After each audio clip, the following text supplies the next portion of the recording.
Today, we will talk about loss given default, LGD, 2 ways to calculate, plus an example.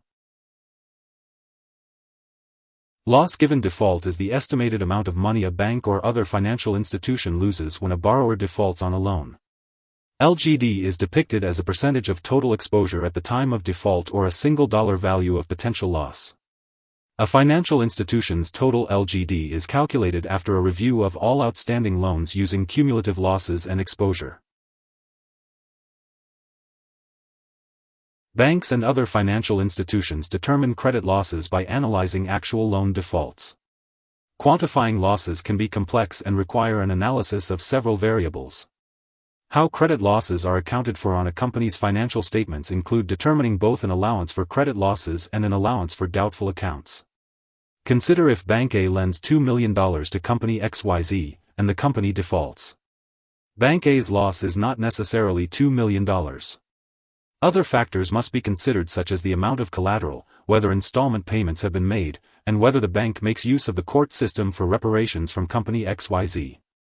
With these and other factors considered, Bank A may, in reality, have sustained a far smaller loss than the initial $2 million loan.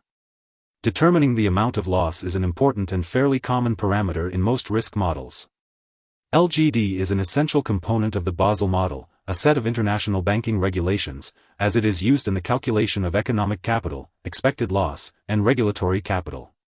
The expected loss is calculated as a loan's LGD multiplied by both its probability of default, PD, and the financial institution's exposure at default, EAD. There are a number of different ways to calculate LGD. A common variation considers the exposure at risk and recovery rate. Exposure at default is an estimated value that predicts the amount of loss a bank may experience when a debtor defaults on a loan. The recovery rate is a risk-adjusted measure to right-size the default based on the likelihood of the outcome. Another basic variation compares the potential net collectible proceeds to the outstanding debt. This formula provides a general ratio of what portion of debt is expected to be lost.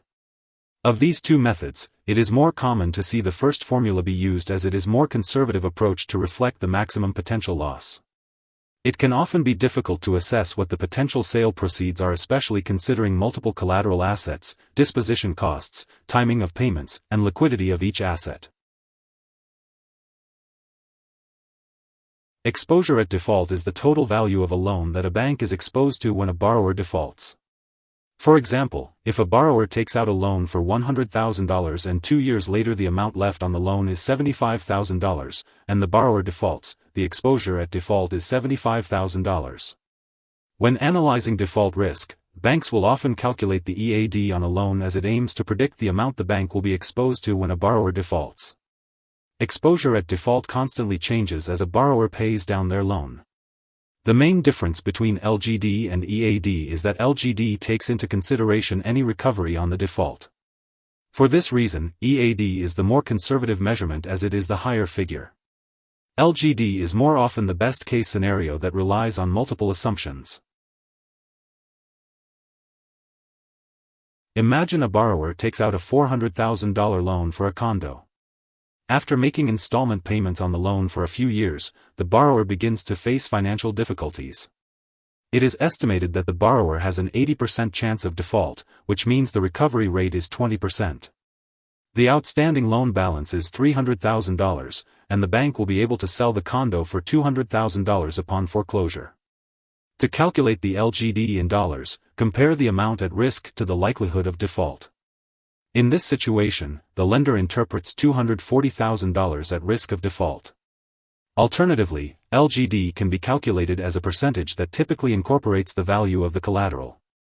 Although the formula above is easier to calculate, it did not factor in the disposition proceeds of the condo in the event of default. Using the second variation, the lender should anticipate losing 33% of their capital should the condo owner default when considering the collateral value.